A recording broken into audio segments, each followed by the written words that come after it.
Hi, I'm Caitlin Bartling, and I'm a second-year teacher at Iowa Falls Alden, and I'd like to tell you a little bit about our Animal Science 3 class. This is only offered the first 9 weeks of the school year.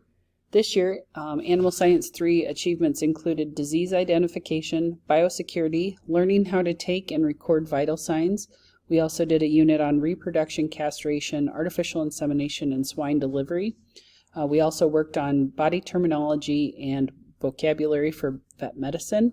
We also did clinical intake procedures and record keeping, and we're now working on surgical support procedures that students might use if they were working in a vet clinic.